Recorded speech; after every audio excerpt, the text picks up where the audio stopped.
but to be a voice that will shake a nation. Oh God, give us the evangelistic music that will reap the harvest and fill stadiums.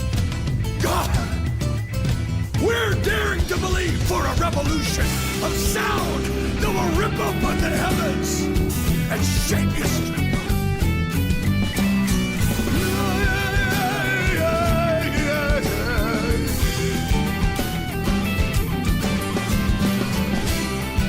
I have found David, a man after my own heart. Let it be said in the nations that God said, I have found David, a man searching, seeking, fasting for the music of heaven. And when they get that sound, the whole earth will resonate and move to the rhythm of the man of God, the singer of song, Christ himself. Yeah.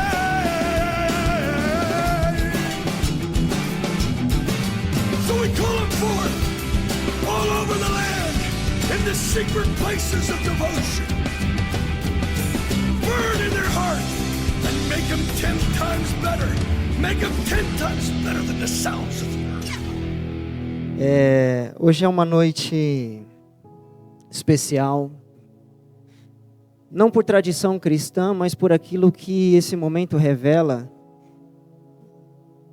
E eu queria compartilhar com vocês o Evangelho de João no capítulo 13, que fala sobre a ceia, a última ceia do Senhor. E eu queria que a gente navegasse um pouco nessa passagem,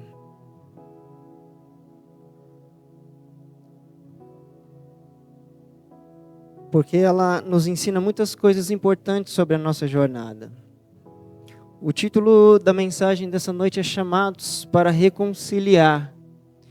Nós entendemos que existe um ministério superior que a Bíblia nos ensina. Muitas vezes nós pensamos que o reino de Deus se constitui em fazer, em posições, em cargos e ferramentas, enfim. Mas existe algo, um chamado, um ministério que ele é para todos. Fala para o teu irmão aí, esse ministério é para você. Ele é para mim e para você, irmãos. Então, para você que acha que servir a igreja é só cantar, dançar, pregar, não, isso são ferramentas. Mas Deus quer te usar muito mais do lado de fora do que aqui dentro, amém? Estamos juntos?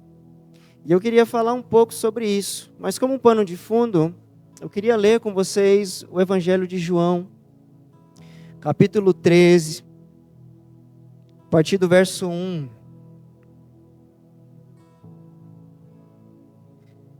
Que diz assim: Ora, antes da festa da Páscoa, sabendo Jesus que era chegada a sua hora de passar deste mundo para o Pai, tendo amado os seus que estavam no mundo, amou-os até o fim. Vamos se ater apenas a este primeiro verso aqui. É muito interessante, porque o que a Bíblia está dizendo, e ele conclui esse verso dizendo: Ele me amou e te amou até o fim. O primeiro ponto aqui, Jesus na última ceia, antes dele ser entregue, antes dele dar a sua vida por um propósito maior, o seu último ato de obediência ao Pai, aqui andando comigo e com você, o Evangelho ele deixa bem claro que Ele te amou até o fim. Porque essa frase ela tem um impacto, porque Jesus estava numa ceia com pessoas totalmente improváveis. Nós já falamos aqui em algumas reuniões que Jesus não chamou 12 perfeitos. Jesus chamou 12 totalmente diferentes. Pessoas totalmente diferentes, com expectativas diferentes, com personalidades diferentes, sabe, com um jeito de se mover, até de acreditar diferente. Jesus, ele pega as duas extremidades e diz: vocês vão precisar aprender a caminhar juntos. Imagina isso, Jesus chamando um republicano que era odiado pelos judeus, porque era alguém que trabalhava para Roma, cobrava imposto de judeus, tornava a vida dos judeus mais difícil, além de arrancar os seus bens. E ele juntou com um zelote que eram revolucionários que estavam planejando matar romanos e também republicanos. Então imagina isso, ele pegando duas esferas totalmente diferentes e colocando ele debaixo do mesmo propósito. Qual que é o nome disso, irmãos? Reconciliação. Uma das principais características do reino de Deus é que Deus nunca vai confiar algo na sua mão sem antes Ele fazer você experimentar essa ferramenta. Então, para que Deus te levante como um agente de transformação nesses dias, a primeira coisa que Ele vai fazer é te transformar. Antes de Deus te colocar na vida de pessoas orgulhosas, Ele vai primeiro quebrar o seu orgulho. Antes dele te colocar no caminho de pessoas medrosas, primeiro ele vai quebrar o seu medo. Por quê? Porque o evangelho do reino, ele trabalha assim, de dentro para fora. Deus, ele não vai te dar nada sem antes fazer você experimentar a ferramenta. Por quê? Porque Deus está muito mais interessado em que você se torne a ferramenta do que apenas te dar algo. Deus primeiro, ele vai trabalhar em você, para que eu e você se torne a mensagem. Você está aqui? Quem quer se tornar uma mensagem para esses dias? Quem quer se tornar um vinho novo para esses dias? Eu quero me tornar essa mensagem. Eu quero me tornar esse agente de reconciliação com o mundo. E ali nessa mesa nós vamos aprender coisas muito interessantes. Por quê? Meus irmãos, olha só o cenário. Havia um banquete preparado. Jesus chama os 12. Dentro desses 12, ele sabia que um ia trair, outro ia negar, os outros iam fugir. Quando ele fez essa mesa, ele sabia que no momento mais difícil da vida dele, ele não ia poder contar com nenhum daqueles que ele colocou na sua mesa. Você está aqui? Imagina você fazer um banquete na sua casa, chamar pessoas para sua casa, e você sabe, no momento crucial da sua vida, que é o momento mais difícil da sua vida, você olha para cada um deles e você tem a plena certeza de que nesse momento você não vai poder contar com nenhum deles. Como ficaria o seu coração? Ficaria bem?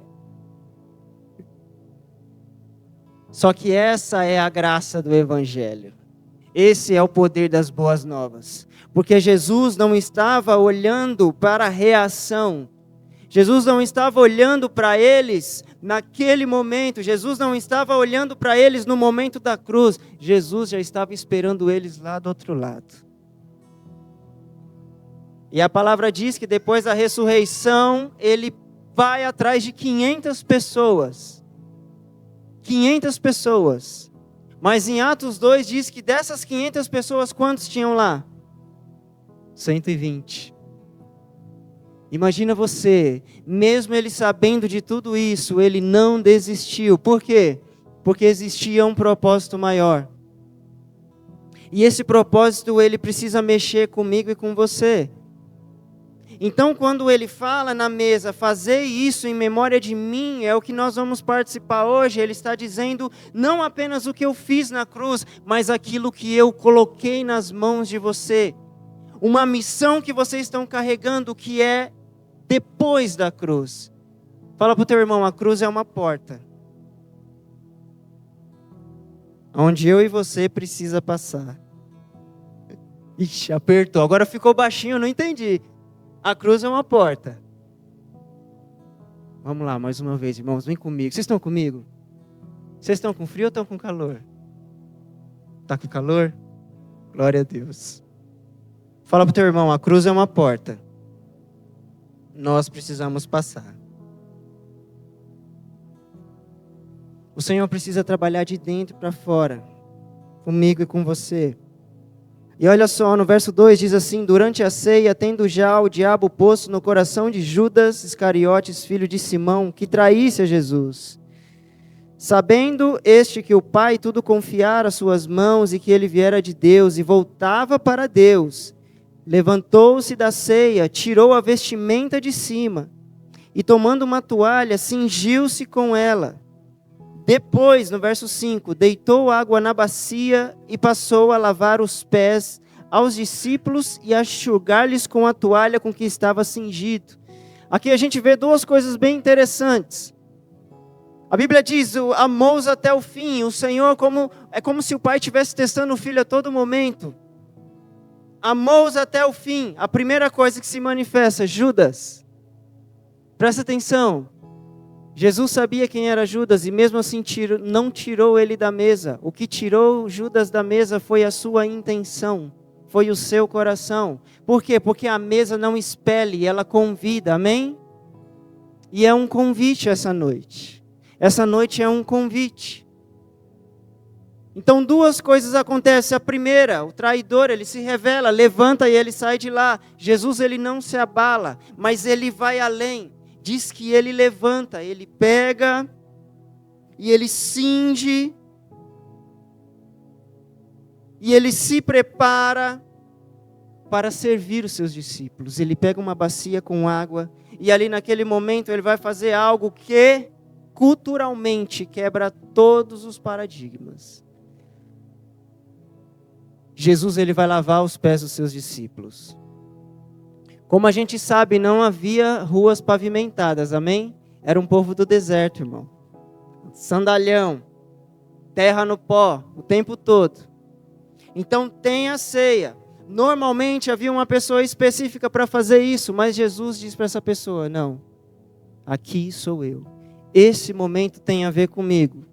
Então, mesmo diante de um momento difícil, alguém se revelando e ninguém estava entendendo nada, mas Jesus sabia do que se tratava. Mesmo assim, ele levanta, prepara a bacia para lavar os pés dos seus discípulos. Interessante, por quê? Porque ele não foi tomado por aquilo que estava acontecendo. Ele tinha um propósito. Então eu não posso ser parado por aquilo que me afeta ou me decepciona. Eu preciso continuar. E eu preciso ensinar algo para vocês. Nesse momento, ele começa a lavar os pés dos discípulos. E quando chega em Pedro, Pedrinho, nosso amigo Pedro, você está aqui? Comigo não, Jesus. Quem sou eu para você lavar os meus pés? Jesus olha bem para ele e diz assim: se eu não lavar os seus pés, você não tem um pacto comigo. Sabe o que ele estava dizendo? Se você não deixar eu lavar os seus pés, amanhã você não vai poder lavar o pé de ninguém. Paulo disse que mesmo tendo a natureza de Deus, não reivindicou ser igual a Deus, antes tomou forma de servo, se humilhou e foi obediente até a morte e morte de cruz. Então naquele momento o que Jesus estava fazendo era morrendo para Ele mesmo.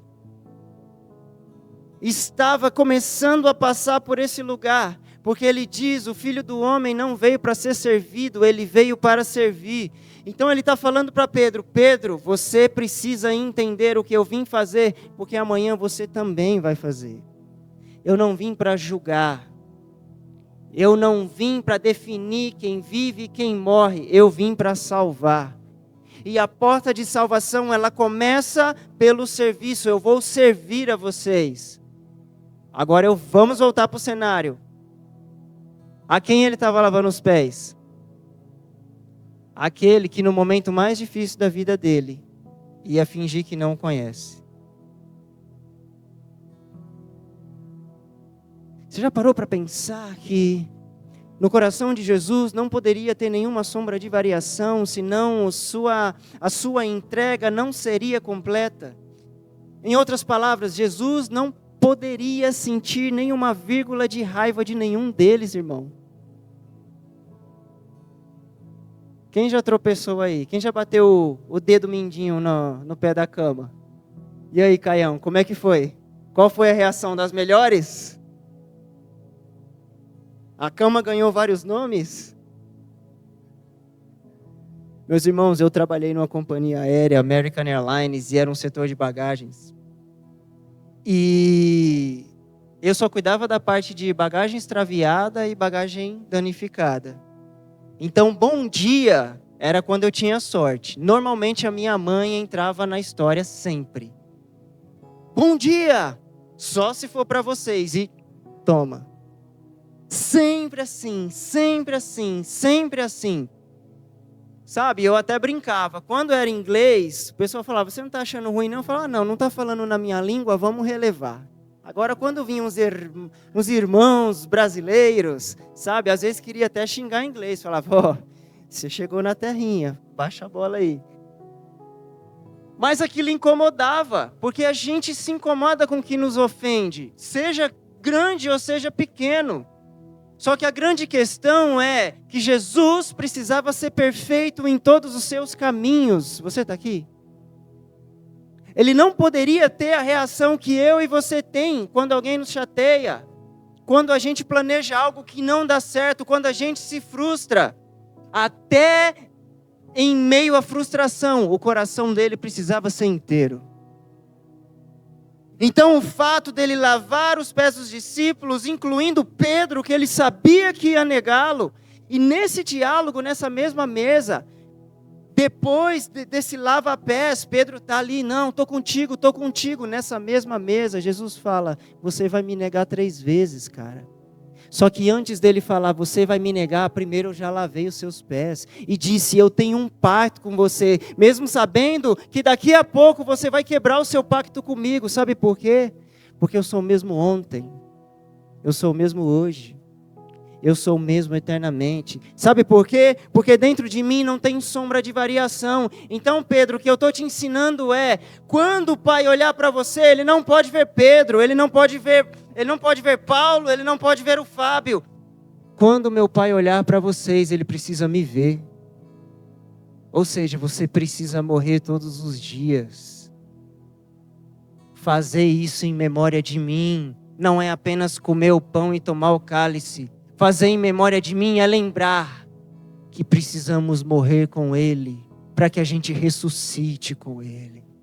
Para que a gente possa participar, sabe do quê? Do espírito de ressurreição. Que Paulo diz, que o Senhor vai liberar o espírito de ressurreição em mim e em você. E tudo aquilo que já morreu ou está morrendo dentro de você vai passar a viver de novo. Sabe por quê? Porque diz que depois da cruz a morte foi tragada pela vida. A morte, ela foi tragada pela vida, e essa vida, ela precisa operar em mim e em você.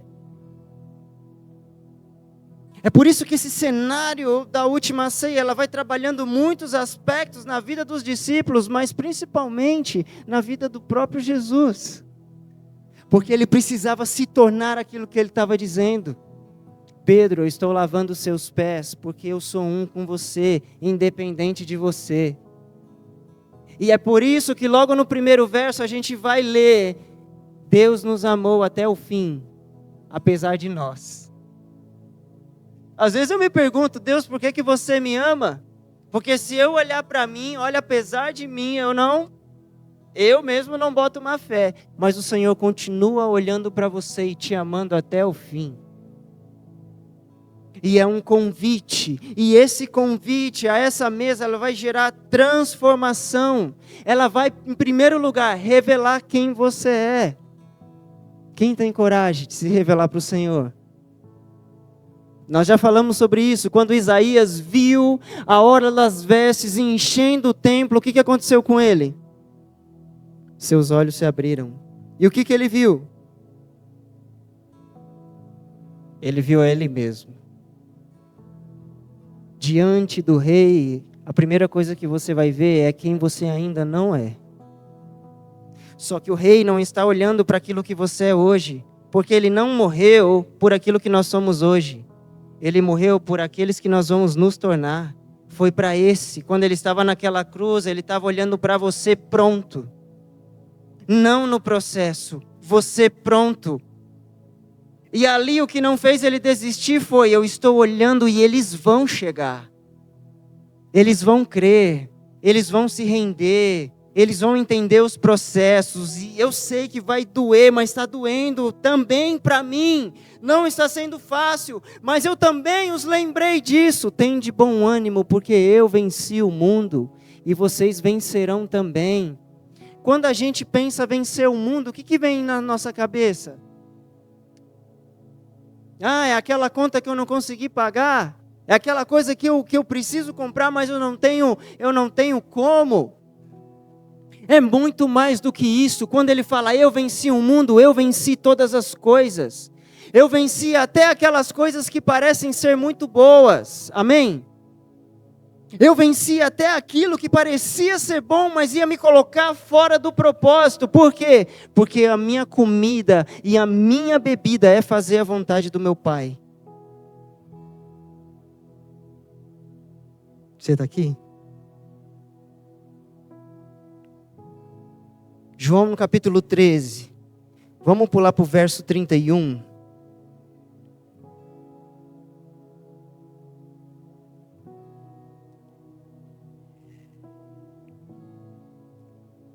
Ao 35, e diz assim: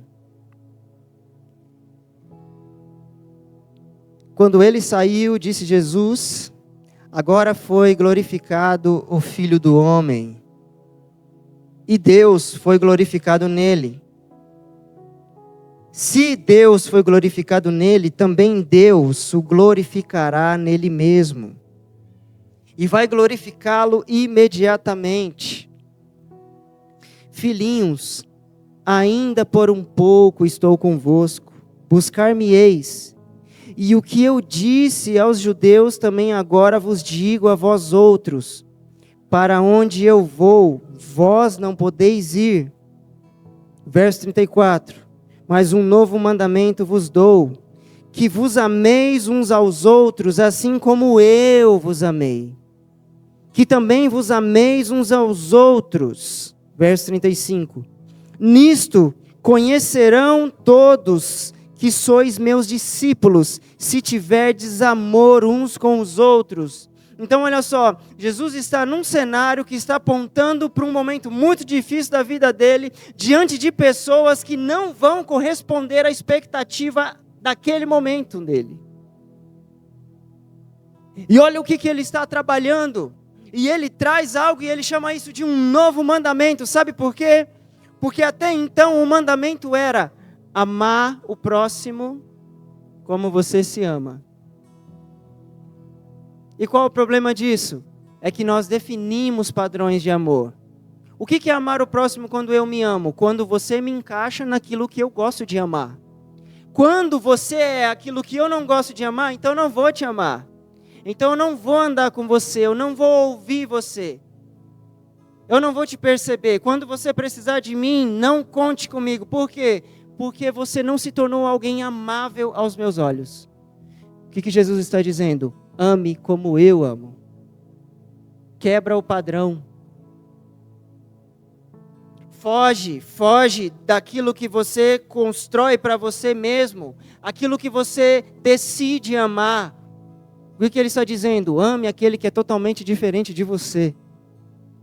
Ame aquele que não vai corresponder às suas expectativas. Ame aquele que na jornada, muitas vezes, pesa, ao invés de trazer leveza. Por quê? Porque eu estou fazendo isso com vocês. Porque é por isso que eu estou aqui. E é por isso que eu estou lavando os pés de vocês. E é por isso que eu estou aqui nessa mesa que foi preparada para vocês, mesmo sabendo que daqui a pouco eu não terei nenhum de vocês. Uau!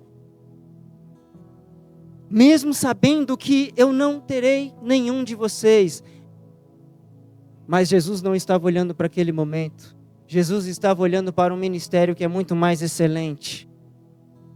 Jesus estava naquele momento olhando para um ministério que é muito mais excelente. Efésios no capítulo 4, Paulo vai dizer que quando Yeshua ascendeu aos céus, levou cativo o cativeiro e deu os dons aos homens. E que dons foi esse que ele concedeu aos homens? Vai dizer que a uns deu apóstolo, a outros mestres, a outros evangelistas, a outros pastores, a outros profetas, Esses são os dons. Para que esses dons? Para equipar os santos. São ferramentas, mas existe um ministério que é muito mais excelente. Sabe por quê? Porque não adianta você ser um profeta e não reconciliar nada com Deus. Não adianta você ser um grande evangelista, mas você não reconciliar nada com Deus. Por isso que Paulo vai dizer, existe um ministério mais excelente, é o ministério da reconciliação. E isso não tem a ver, meus irmãos, com aquilo que você sabe fazer. Isso não tem a ver com pastor em você. Isso não tem a ver com apóstolo em você, com profeta em você. Isso tem a ver inteiramente com você. Não é com o que você sabe fazer. É inteiramente com quem você é. O ministério da reconciliação é para todos. Ou seja, Deus já te deu uma ferramenta. Deus já te deu um propósito. Talvez você se pergunta, Deus, mas qual é a palavra sobre a minha vida? O que é que eu tenho para fazer? Você já tem uma palavra. E ela se chama reconciliação. Sabe por quê? O mundo não tinha um problema com o filho. Essa quebra era com o pai. E o filho veio para resolver esse problema.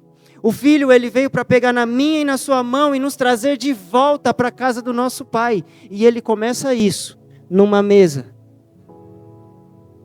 Ele não repele, ele não rejeita, ele convida.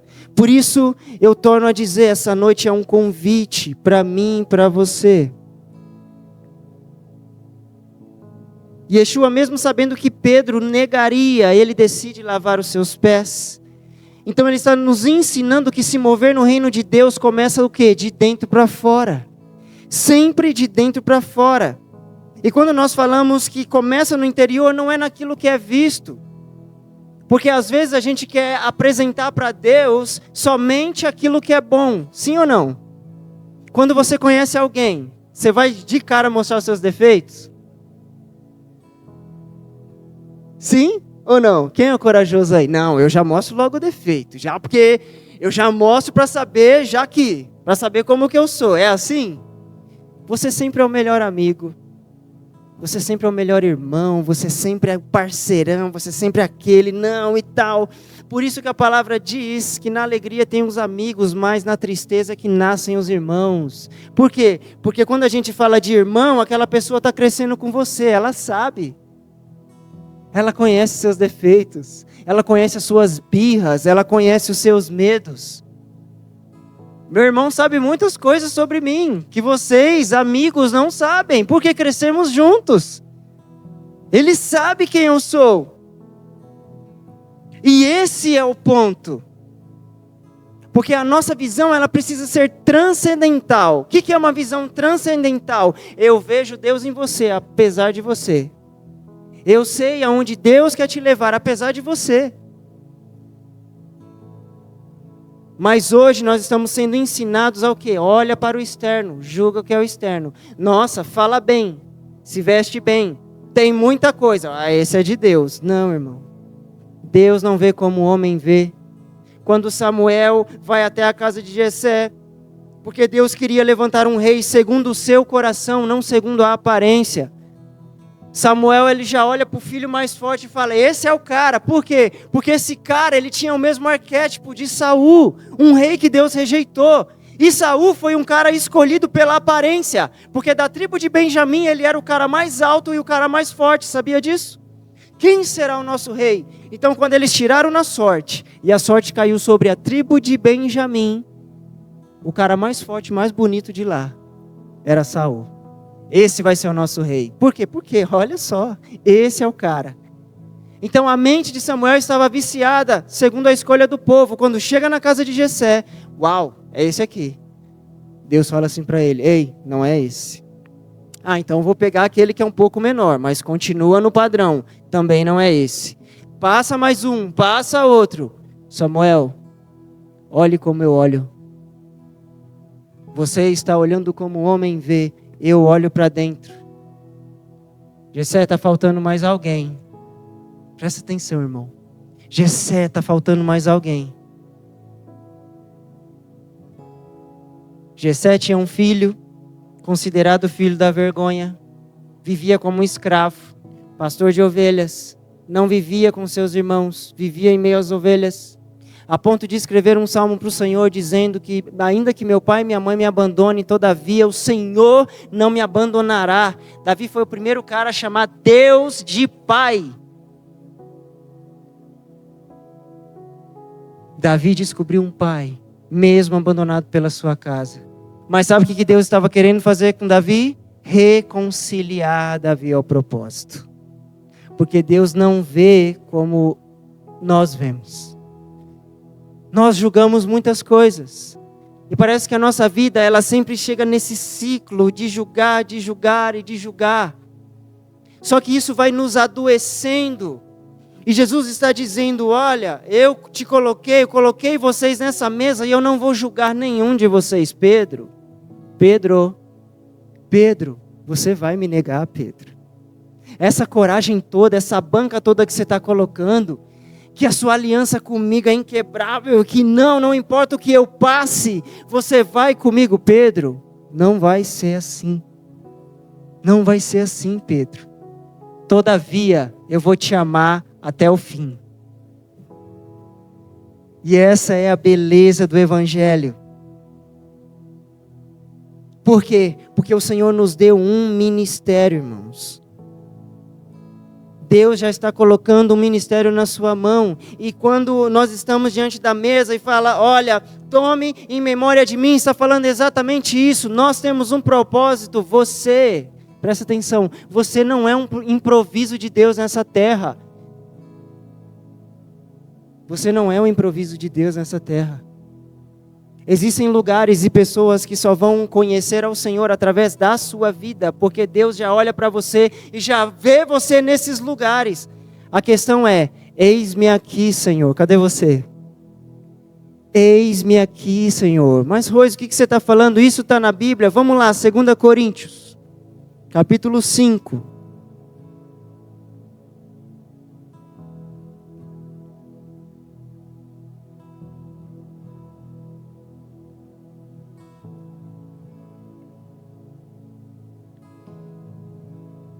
Segunda Coríntios 5, do 18 ao 21.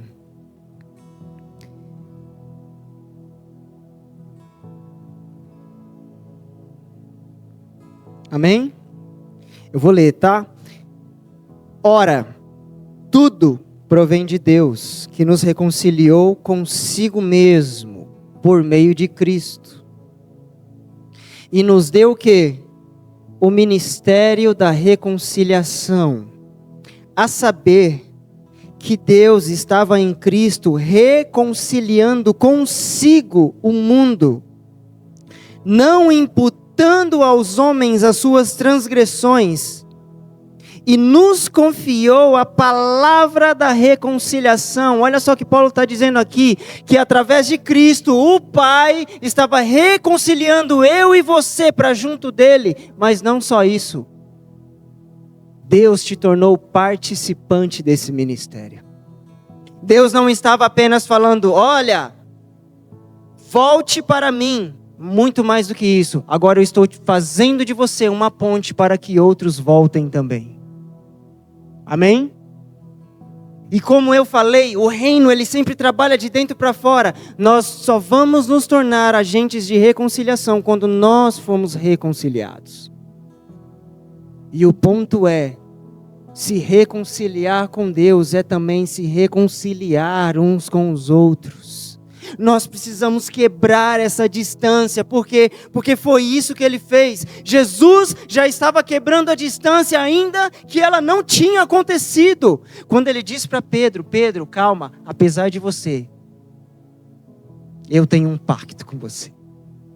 Apesar de você, eu vou lavar os seus pés. Por quê? Porque nesse ambiente que nós estamos, isso vai ser um memorial. E todas as vezes que vocês ensinarem sobre isso, vocês vão ensinar que a mesa, ela não expele, ela convida. Saul, quando ele perde a sua vida com seu filho, Jonatas. E o seu filho tinha um menino, e ele era muito pequeno.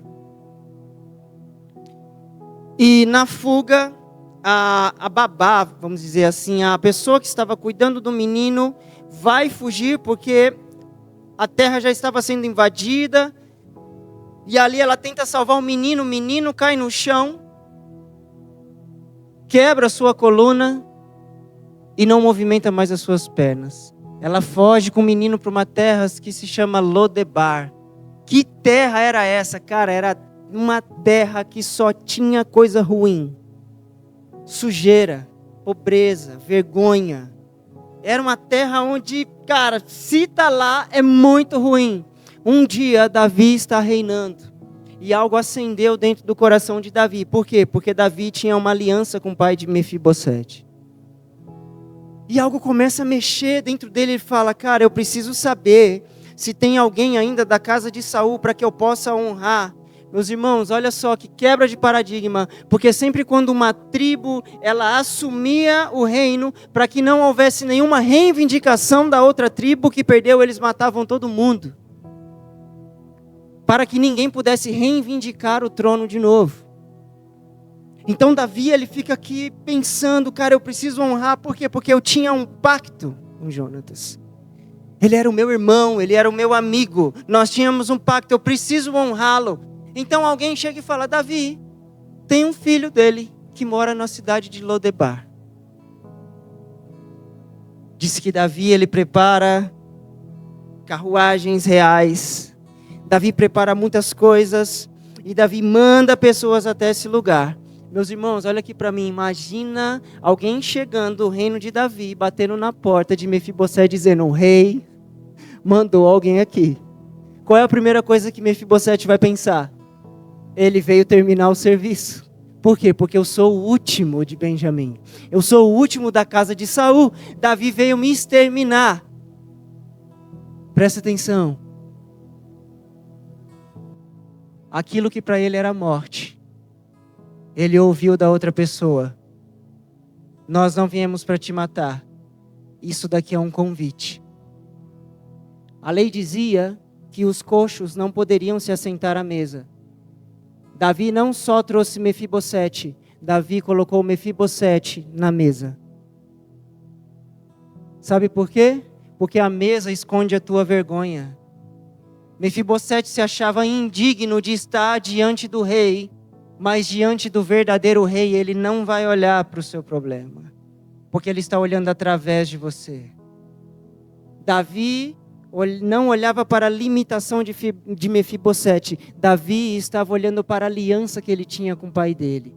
E disse, eu te trouxe aqui porque hoje eu quero te restituir.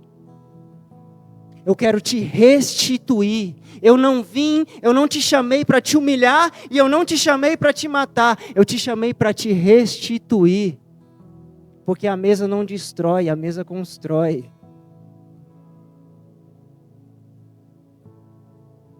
Davi foi uma sombra de Cristo. Vou dar outro exemplo. José. Lembra de José? José vendido pelos irmãos, Gênesis 45. Vendido pelos irmãos, que tinha inveja dele. Passa maus bocados na sua vida. Foi preso. Passou várias coisas. Até que chega o momento de Deus honrá-lo ali no Egito. Então ele é colocado numa posição de destaque, de liderança. Primeira ação de José, eu vou trazer a minha família. Mas sabe qual é o mais interessante de José? José não usou a sua posição para matar. José não usou a sua posição para ferir. José usou a sua posição para reconciliar.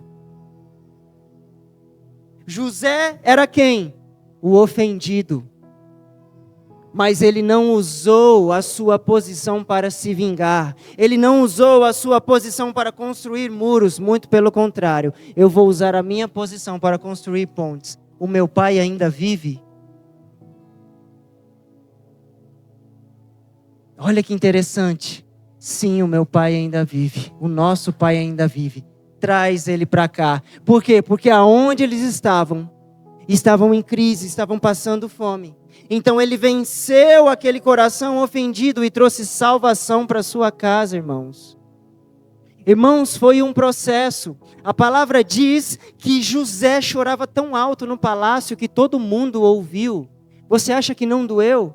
Você acha que perdoar não dói? Imagina passando na cabeça de José tudo aquilo que os irmãos dele fizeram com ele. E esse encontro durou alguns dias. Ele trouxe os irmãos à mesa, os irmãos não faziam ideia de quem ele era. Serviu. Agora nós vamos voltar. Não, fica mais um tempo. Mais um banquete. Perguntou mais coisas. Mais um banquete. Na mesa. E aquele mistério, e ninguém sabia. Até o dia que ele chegou e falou: oi, sabe quem eu sou? Sou José. Os irmãos tremeram. Mas os irmãos tremeram porque achavam que José tinha a mesma medida de coração deles. Só que José olha para eles e diz: eu não tenho a mesma medida de coração. Eu não tenho a mesma medida de coração. Nós lemos aqui, em alguns dias atrás, algumas reuniões atrás, sobre as bem-aventuranças. E numa das bem-aventuranças, Jesus diz assim: bem-aventurados são os mansos, porque eles herdarão a terra. Sabe o que é um manso diante de Deus? É aquele que sabe a autoridade e a posição que tem, mas ele não usa em seu benefício próprio. Antes ele se submete. Antes ele se submete ao processo. E é isso que José estava sendo. José estava sendo alguém manso. Alguém que tinha direito de até tirar a vida dos seus irmãos, mas ele preferiu reconciliar. Outro tipo de Cristo. Você está aqui? A reconciliação, ela exige o quê? Maturidade espiritual, meus irmãos. Visão divina em um coração quebrantado. A gente sempre fala muito disso. Deus habita o alto e sublime trono, mas também os quebrantados de coração. Diante dos irmãos, José disse: olha, está tudo bem. No palácio ele gritou, mostrou para Deus: Deus, mas está doendo, está doendo. Deus em silêncio: José, você entendeu os processos? Eu te trouxe até aqui, o seu coração não pode ter a mesma medida deles. O que eu estou dizendo, irmãos, é que o nosso coração não pode ter a mesma medida daqueles que nos ofenderam. Não pode, por quê? Porque nós vamos cair no perigo, sabe, de se tornar insensíveis àquilo que Deus está falando, apesar de nós, irmãos. Tem que ser sempre assim. Não olhe para o homem, olhe para Deus. Eu sei que essa frase é meio clichê, mas quando você passa pelo processo e você entende o valor do perdão, você vai entender algo que o próprio Jesus ensinou no Pai Nosso: perdoa-os, Pai, na medida que eles perdoarem. E perdoar, meu irmão, é você rasgar a dívida e dizer: você não me deve mais nada, e está tudo bem, ainda que não esteja bem. Seja sincero para Deus, não tem problema. Mas eu posso dizer algo para você? É um convite para mim e para você, mas vamos nos esforçar para andar mais uma milha. E eu não estou só falando sobre igreja, eu estou falando sobre a vida. Sobre a vida. Eu já passei momentos terríveis na minha vida, momentos de traição plena, literal. E o Senhor trabalhar comigo durante 2 anos no meu coração, dizendo: você precisa perdoar, porque isso está matando você, isso está te deixando doente, isso está corroendo os seus ossos, está corroendo a sua vida, os seus pensamentos, as suas relações. Você precisa soltar essa dívida. E eu posso dizer para você que quando eu soltei essa dívida, foi a melhor coisa que aconteceu na minha vida. Mas sabe quando eu soltei essa dívida? No dia que eu descobri de verdade que Ele rasgou a minha dívida. Que Ele me amou primeiro. Que Ele me perdoou. Então eu passei a olhar o Pai Nosso de maneira diferente, irmãos. Perdoa-os, Pai, na medida que eles perdoam. Por quê? Porque todo mundo falha. E falha nos detalhes. A nossa vida, ela é cercada de várias falhas. E o único motivo da gente não perdoar, e a mesa fala sobre perdão e sacrifício, é justamente porque nós estamos olhando para as falhas. Deus não olha para as suas falhas. Se Deus nos julgasse segundo as nossas falhas diárias, nós não estaríamos aqui. Já era, acabou. Sim ou não? ou você acerta em tudo. Eu sei que eu não acerto. Estamos nesse processo de reconciliação, só que nós precisamos nos tornar essa mensagem para o Senhor. Olha só o que Gênesis 45:8 diz.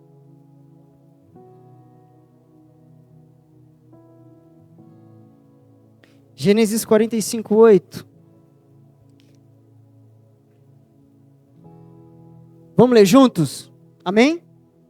Assim, não fostes vós o quê? Que me enviastes para cá, e sim, que me pôs por pai de Faraó, e senhor de toda a sua casa, e como governador em toda a terra do Egito. Olha a medida de coração de José. Eu retiro a dívida sobre vocês. Eu entendi. Foi Deus que me trouxe aqui. Foi o Senhor que me trouxe aqui. Ele estava numa posição onde ele poderia julgar, mas ele foi manso. Ele foi alguém quebrantado. E por conta disso, ele salvou o seu povo, ele salvou as 12 tribos, e junto com o seu pai, eles se estabeleceram naquele lugar. Eu quero dar outro exemplo aqui para vocês, a carta de Filemão. Filemão é uma carta de Paulo para o seu amigo Filemão. Só tem um capítulo muito interessante. Por quê? Porque Filemão, ele tinha um escravo, que se chamava Onésimo. E sabe qual que é o mais interessante dessa história? Porque Onésimo significa aquele que é útil. Onésimo significa alguém que é bem proveitoso. Mas sabe o que Onésimo estava fazendo? Estava roubando o seu senhor. Então, quando Onésimo ele é preso, por jesuicindência, ele vai cair na prisão de Paulo. E diz que Paulo, ele ama esse cara. E Paulo, ele prega para esse cara. E diz que Paulo ganha esse cara na prisão. E ali, Onésimo começa a ser transformado na prisão. Chega o dia da liberdade, meu irmão. Paulo, ele manda uma carta para Filemão e diz assim: meu amigo Filemão, você que já me recebeu tantas vezes, você que conheceu o Senhor através da minha vida, você sabe o amor, o apreço que eu tenho por você. Cara, você é demais. Pela aliança que nós temos, eu tenho algo para pedir para você. Vou te mandar um cara. Vou te mandar alguém que outrora foi inútil para você. Eu vou te mandar alguém que te frustrou, alguém que te roubou, alguém que te traiu. Mas não receba ele na condição do qual ele saiu. Receba Onésimo na condição do qual você me recebe. Porque agora ele é um filho. E sabe o que Paulo diz? Se ele te deve em alguma coisa, eu vou pagar. A Bíblia não diz que Paulo foi solto, apenas Onésimo. Eu pago. Receba-o na condição de filho, não mais de escravo. Receba Onésimo agora como alguém útil. E na carta ele vai dizer, alguém que é útil. Paulo estava fazendo o quê? O ministério da reconciliação. Paulo não estava sendo um profeta, Paulo não estava sendo apóstolo, Paulo não estava sendo evangelista, Paulo estava sendo alguém que estava reconciliando outra pessoa com Deus. E essa missão é para mim e para você. Quando nós olhamos para José, José era o ofendido, mas quando nós olhamos para Onésimo, Onésimo era aquele que ofende, aquele que ofendeu. Ambos têm um lugar na mesa. Ambos têm uma chance com o Senhor, porque Deus não vê como o homem vê. Deus não age como o homem age. Você está aqui? Feche os seus olhos por um instante. Talvez se a gente colocar na nossa balança, uma das coisas mais difíceis que a gente pode enfrentar é o perdão, irmão. Porque são tantas camadas, são tantas coisas. Coisas que vimos, coisas que ouvimos, coisas que fizeram com a gente. Só que viver a vida do reino, meu irmão, é uma transformação de dentro para fora. E talvez os dias já estão pesados com essas bagagens, com essas coisas. Estão tão pesados que a gente começa até a questionar por que de estar à mesa. do porquê continuar, do porquê caminhar. E eu não estou falando de placa de parede, estou falando de vida. Estou falando sobre a vida. Porque nós vamos nos tornando pesado na vida. São tantas coisas, meus irmãos, eu vou dizer para você com conhecimento de causa. Conhecimento de causa, orando e chorando para o Senhor todos os dias, dizendo: Senhor, me ensina a perdoar, Deus. Me ensina a perdoar porque dói. Me ensina a perdoar o imperdoável, Senhor. Aquilo que eu continuo julgando, aquilo que eu continuo apontando. Meus irmãos, muitas vezes nós temos razão. É genuíno. É genuíno. Às vezes a posição que você está não é a posição que você queria. Não era aquilo que você está passando, o processo que você buscou, que você desejou. Mas ainda assim o Senhor está dizendo para você: há um lugar para você na mesa, onde vai trazer leveza. Solta.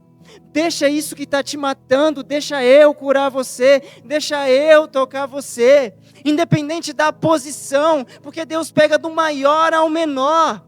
Aquele que quer servir não vai ser grande, vai se tornar menor, e no reino esse vai ser maior. Isso é para nós, é para todos nós. Solta as dívidas, soltar as dívidas, sabe, para que o Senhor traga o nosso nome de novo, para que o Senhor nos olhe de uma maneira diferente. Foi isso que ele estava fazendo naquela mesa. E é isso que o Senhor quer tratar no nosso coração nessa noite. Aquela situação imperdoável, aquela, situação que poderia ter sido feito diferente, mas não foi. E isso agora te frustra, isso agora te machuca. Eu sei, irmãos, é difícil, mas Jesus naquela cruz, por mim e por você, Ele não poderia ter nenhuma sombra de variação. Ele não poderia sentir raiva, a raiva que nós merecemos, a raiva que nós ainda merecemos. Ele rasgou a dívida. Pai, perdoa-os, porque eles não sabem o que fazem. Senhor, eu estou aqui por inteiro, para me entregar a Ti por inteiro. E o meu sacrifício, ele não pode ser pela metade, ele precisa ser completo. Por isso, eu não posso ser tomado pela raiva. Apesar deles, Pai, perdoa-os. Apesar deles continuarem me negando, apesar deles fugirem depois da cruz e eu ter que ir atrás de cada um deles, apesar, Senhor, de séculos e séculos depois eles usarem o meu nome para o mal, eles mentirem para os outros, eles usurparem aquilo que é puro e santo, apesar disso, Senhor, eu ainda vou continuar essa busca incessante, essa graça que enche, que transborda, que cura. Porque um dia eles vão entender que no reino, primeiro eles precisam ser transformados para então transformar. Que eles precisam ser reconciliados para que eles se tornem agentes de reconciliação. Senhor, para que eles entendam que todas as vezes que eles se reunirem em memória de mim, eles entendam que eu já dei a eles um ministério, reconciliar o mundo com meu Pai. Senhor, nós queremos nos reconciliar contigo, nos reconciliar uns com os outros, Senhor. Senhor, nós não queremos ser movidos, Pai, por um coração que endureceu, Senhor. Senhor, que nós perdemos a nossa sensibilidade, Senhor, é difícil, Senhor. É difícil, mas nós sabemos que viver o Teu reino muitas vezes é ir no contraponto da nossa vontade. Muitas vezes é deixar a nossa razão. Muitas vezes é deixar os nossos argumentos, Senhor, e se submeter à Tua palavra, Senhor. À Tua palavra. Senhor, nos ensina a olhar para os pequeninos de forma diferente, Senhor. Senhor, as pessoas que nós machucamos, as pessoas, Senhor, que nós usamos palavras duras, ações que causaram morte, nós não queremos ser esse tipo de pessoa. Se foi você que fez isso, meu irmão, peça perdão para o Senhor agora. Senhor, se eu feri alguém, se eu frustrei, Senhor, se eu poderia ter feito diferente, mas eu não fiz, Senhor, me perdoa. Senhor, eu não quero ser o ofensor. Meu irmão, se você foi ofendido, solta a dívida. Solta a dívida. Diga, Senhor, eu quero entrar nesse processo, eu quero me desintoxicar disso, Senhor. Eu quero deixar essas coisas e me tornar leve na Tua presença, leve na Tua jornada, Pai.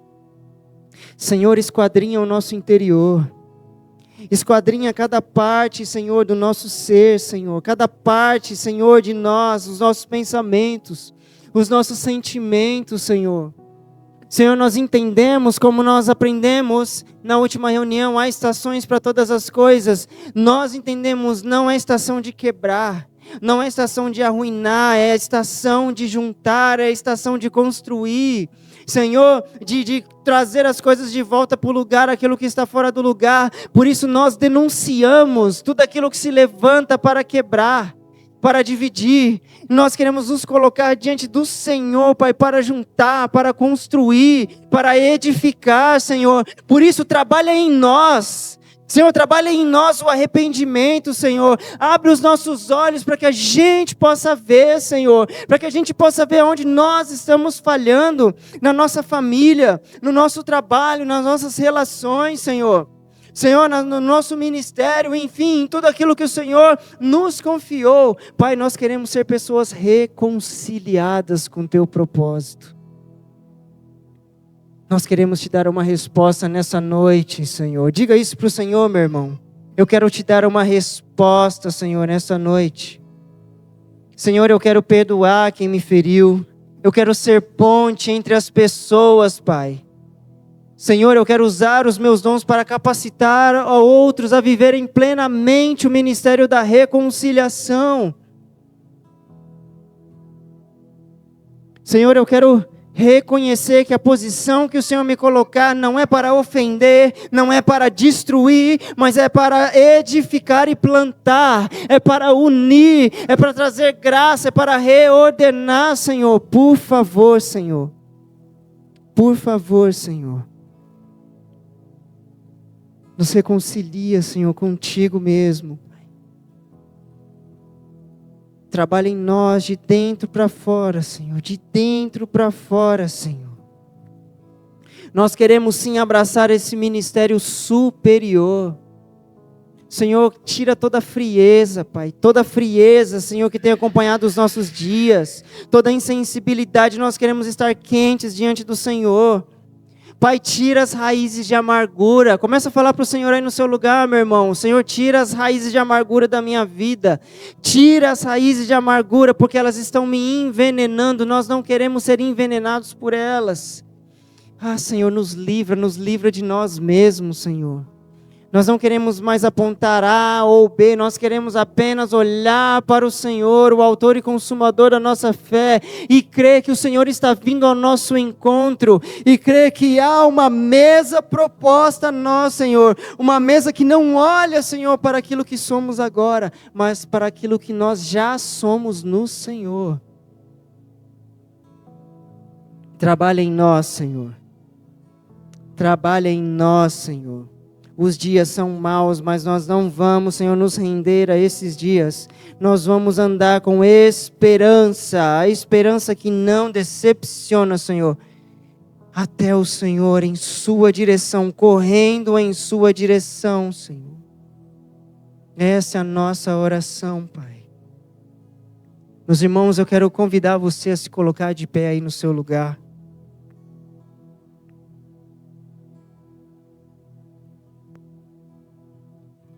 Como eu disse, essa é uma noite diferente, uma noite de ceia do Senhor. Apenas eu queria compartilhar algumas coisas com vocês acerca da importância desse momento. Não por tradição cristã, mas para a gente entender que quando nós estamos na mesa, participando do sangue, participando do corpo, há algo maior do que apenas lembrar que Ele morreu por você.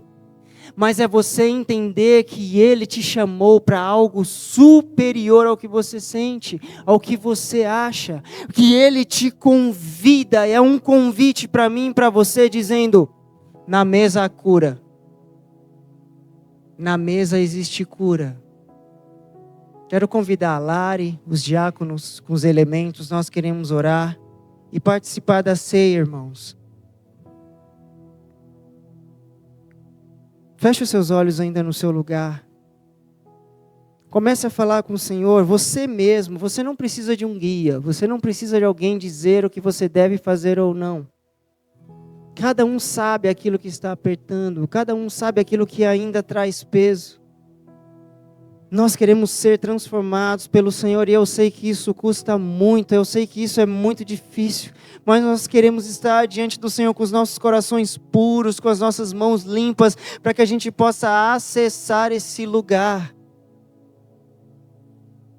1 Coríntios, capítulo 11, do 23 ao 26, diz assim, meus irmãos: porque eu recebi do Senhor o que também vos entreguei.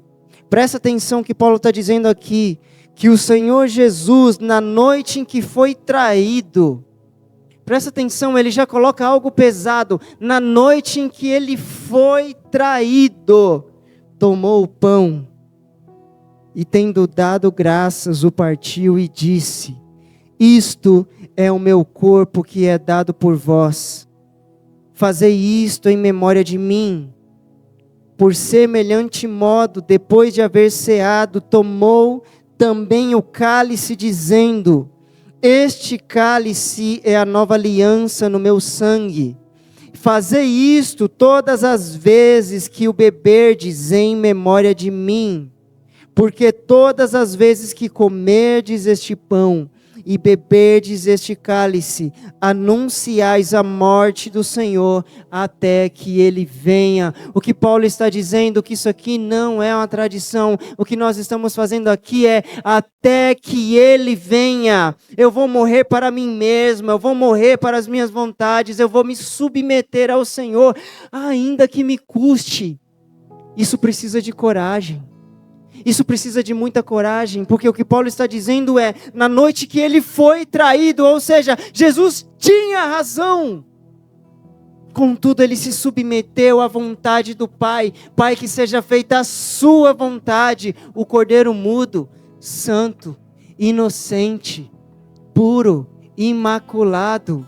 Jesus tinha toda a razão, mas ele abriu mão dela dizendo: Senhor, eu me submeto a ti. Sabe por quê? Porque amanhã haverá uma comunidade que vai se lembrar disso, e vai se lembrar que depois da cruz, eles receberam algo que é maior do que o ofício, é maior do que a posição, é maior do que a ferramenta, porque trata deles, porque nessa mesa eles vão ser reconciliados.